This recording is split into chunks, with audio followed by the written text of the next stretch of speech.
Hey, Kevin LeBaron here, and welcome to the third module of the animation formula. Today we're going to be talking about creating the layout for your animation. The layout consists of three major parts. First of all, it consists of the key poses for your characters. It also includes selecting the perspective from which your audience is going to be viewing each scene of the animation, and you'll be creating the backgrounds for each scene. Now, the main goal of creating the layout for your animation is to go through and plan in detail exactly how each scene is going to play out. And that way you can not only create an outline for how each scene is going to take place, but also how it's going to flow from scene to scene and how your entire story is going to play out. And so this is really an opportunity to plan ahead and make sure that everything works out the way you want it to before you start animating. Because the part where you're going to be putting the most effort into is the animation step, and if it's not already planned ahead, you're going to waste a lot of time, and chances are your animation isn't going to end up as good as it could if you just planned ahead a little bit and laid out the entire animation before you actually start animating. So that being said, let's just jump over to my computer and we'll start doing the layout for the animation we're creating. Okay, so I'm here at my computer, and just really quick, I wanted to kind of go over exactly how we're going to be laying out the scenes for our animations. And we're going to be doing them through what would traditionally probably be referred to as a storyboard, except for that I like to do a little bit more detailed storyboards than some people might. And so we're going to do it directly into the computer rather than doing them on paper like we did with the thumbnail storyboards, and we're going to do them much more detailed than the thumbnail storyboards. But it's going to be quite similar in that we're going to take each scene, we're going to draw the major character poses throughout that scene, we're going to do the backgrounds, and we're going to select the perspectives that are going to be in that scene, as in, like, we're going to choose where the audience will be viewing that scene from. Okay, so we're here on the first scene of this animation, and if you remember in the storyboard, essentially all that's going to happen in this first scene is Stickman's going to pop his head in, he's going to kind of glance around or something, I'm not exactly sure, but essentially he's going to pop his head on, look to make sure it's safe, and then he's going to pop his head back out. And so that's all there is in scene 1, right? So then for scene 2, we're going to have him walking across the screen, and then he will get to the middle. Notice here that I haven't went through and drawn out everything. I've just did enough to kind of get the point across that he's going to be walking across the screen. And then he's in the center of the screen, and he will glance around, make sure nobody's looking, look back at the audience, and then that's the end of scene 2. For scene number 3, it's going to cut to a little bit closer shot of Stickman. Right here, this pose, that's just a preparation for him reaching into his pocket right here. Well, I mean, he doesn't have a pocket. He's reaching into something. I'm not exactly sure what it is. But then he pulls out his ice cream cone, holds it triumphantly above his head. Then he prepares to start eating his ice cream. And right before he can take his first bite, a rock flies out of the air and pegs him in the head. Then he starts rubbing his sore spot where he got hit. And that's the end of scene 3, and this is scene 4, which is going to be a little bit longer. Right here, Stickman is going to be rubbing his head, and he's kind of holding the ice cream cone out there.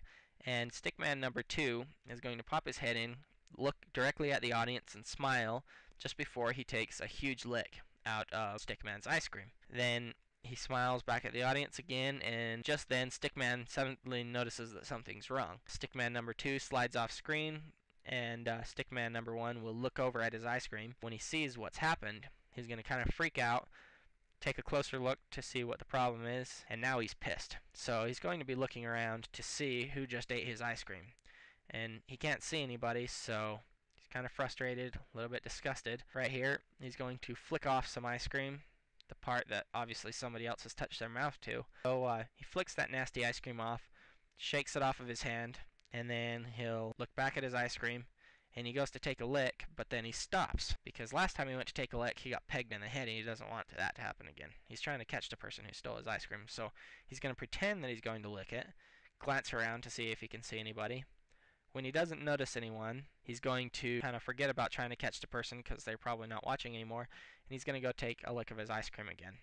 at which time he's going to get pegged in the back of the head by a rock, and his head is going to be smashed into the ice cream cone, as you can see right there.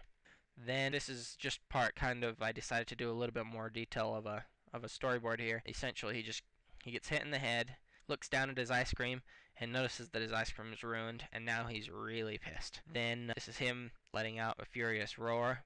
Cut to a close-up, and essentially he's just going to be sitting here screaming because he's super angry. Then cuts back to kind of a long shot, a full body shot of him screaming. This is a preparation for what's going to happen next, which is that Stickman winds up and throws his ice cream on the ground because it's ruined now and he doesn't want it anymore. Then Stickman heads off screen, and just as he's leaving the screen, Stickman number 2 is going to pop in, reach for the ice cream, look up at the camera, smile, or look at the audience and smile, and that's the end of the animation.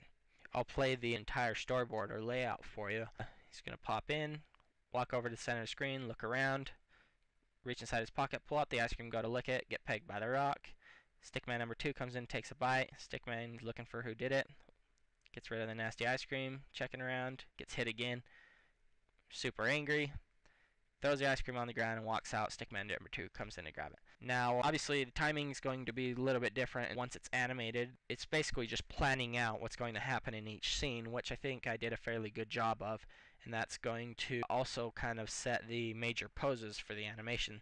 So tomorrow when I start animating this, I will have a really good outline of exactly what's going to happen, and I'll just be able to go in and start busting it out. And I know that everything flows smoothly and tells the story like I want it to. So it'll make it so I can focus on just using the principles of animation tomorrow rather than focusing on trying to make sure that the story flows, because today I already made sure that the story flows. Now all I've done is created the character poses. I still have 2 more parts of the layout that I haven't talked about. And the next part is the perspective from which the audience is going to be seeing, which obviously plays a role in each one of these. I've already chosen this perspective when I drew them out. When choosing your perspective, there should be one goal and one goal only, and that is you need to find what the focal point of that scene is, what the purpose of that particular scene is that you're working on, and select a perspective that is going to best portray the point of that scene. So for example, in scene number 5, we cut to a close-up because really all we want the audience to see is that Stickman is really angry and he's yelling furiously.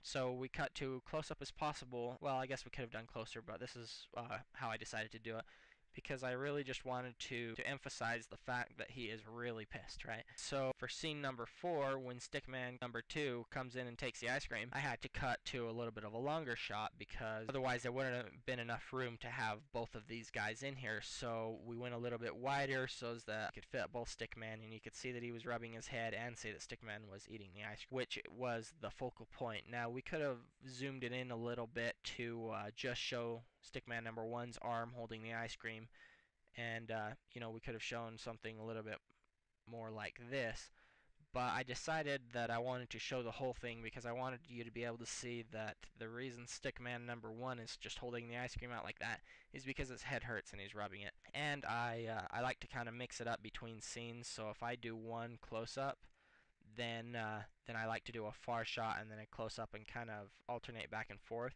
because if you get too many long shots or too many close-ups, oftentimes it can kind of mess with your audience's way they perceive what's going on and stuff, and it can make things confusing. So getting a nice healthy mix of different perspectives a lot of times can help your animation just to be a little bit better and easier to follow. Now, the third thing that I mentioned that you have to pay attention to when you're doing the layouts for your animation is the backgrounds. Now, at this point, once I get it this far, the third step would be to go through and draw out all of the backgrounds for these animations.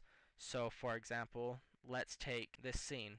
Now, in this animation, I'm not going to actually have backgrounds, but it would be as simple as just, if I was going to do background, create my horizon line or whatever, however I want it to be, add some mountains in the background, you know, some trees possibly. You know, whatever's going to be in the background, you would draw it,